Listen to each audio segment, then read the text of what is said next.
When Scarlett Moffatt first joined Gogglebox, she lit up our TV screens with her bubbly persona, warm northern charm and brilliant wit.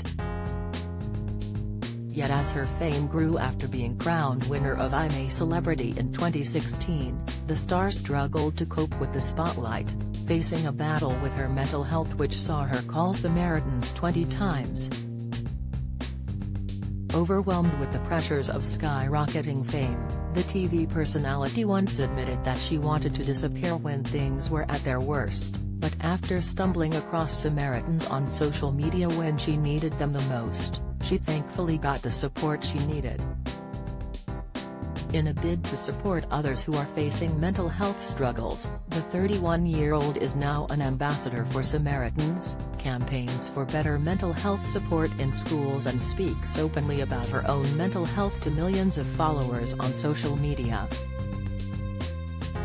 Now, Moffatt is backing a government-led campaign urging people to be kind to their mind, as the Office for Health Improvement and Disparities, OHID, has found that 7 in 10 Brits experience Sunday Scaries, a common anxiety that looms ahead of a new week due to work stresses, a lack of sleep and spiraling to-do lists. The study was commissioned ahead of World Mental Health Day and highlights that young people are the worst hit by what psychologists call heightened anticipatory anxiety, with 74% of those aged 18 to 34 starting to worry about the week ahead come 5 p.m. on Sunday.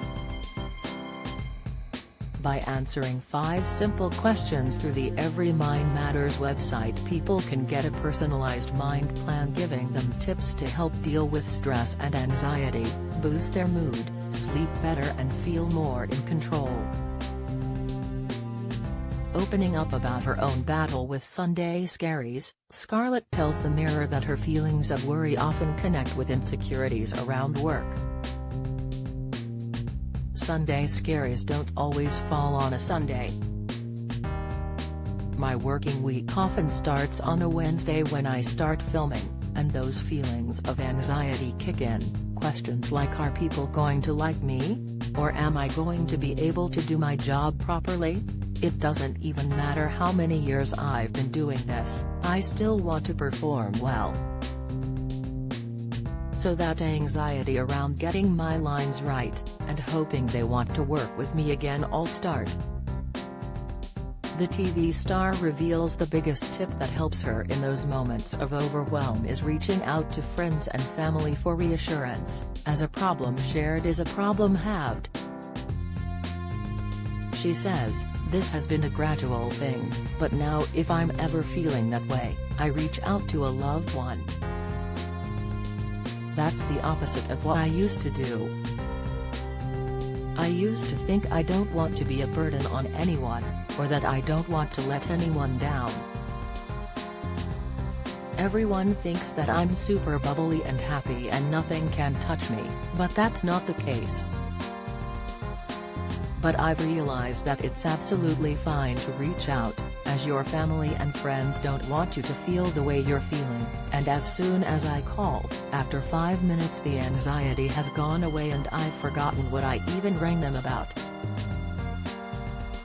The presenter also tries to break her days into small manageable tasks when things get too much, particularly when she feels more anxious than normal. "I write everything down and break it up little by little. So even things like getting out of bed, brushing my teeth, washing my face, I'll write down and tick off. As soon as you've done those, then getting your clothes on doesn't feel as big of a deal, then going for a walk doesn't feel like a big deal, then learning lines for a show doesn't feel so bad. So rather than just thinking I've got 50 things to do, if you actually write them out they feel doable, you think I can do this." Despite having a complex relationship with social media, having deleted her Instagram temporarily in 2018 when she needed a break from the spotlight, Scarlett believes that the internet can be a wonderful thing when used for good. Explaining how she has come full circle with opening up about her struggles online, she explains, "I actually found out about Samaritans on Instagram, so the fact that I now have a platform where I can reach people is amazing. Social media helped me massively, and even if I can help one person, then it's done its job and I can repay the favor back."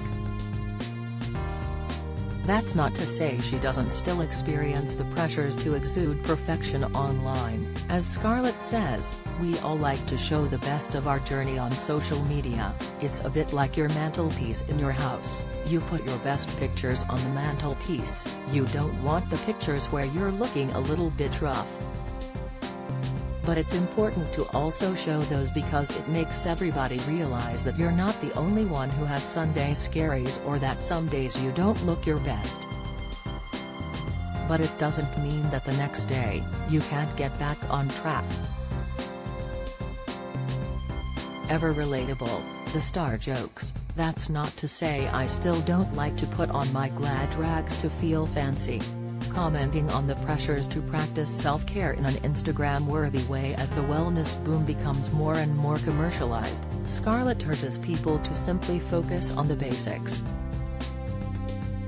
Self-care doesn't have to be aesthetically pleasing, she insists. The concept of the "that girl" trend on social media at the moment is amazing, because it's all about those simple steps you can take. It's about going for a walk, about doing affirmations, about mindfulness, about drinking water, about speaking to your friends. But the thing is, you don't have to do it in an aesthetically pleasing way, you can do it in your joggers and old trainers. Now a staunch mindfulness advocate, Scarlett has even convinced her boyfriend to get involved, as they now practice daily affirmations every morning. Admitting that she was initially skeptical, she says, "Honestly, when people first started telling me about affirmations and mindfulness, I didn't understand it. And now that I do it, I can't believe it wasn't a big part of my life before." If you can spare 5 minutes a day, try a little bit of mindfulness, try saying kind things to yourself or going for a walk, even when it's the last thing you feel like doing. Because you do feel more productive, getting a bit of fresh air and moving your body does help. If you are struggling with your mental health, contact the 24-hour Samaritans helpline on 116 123.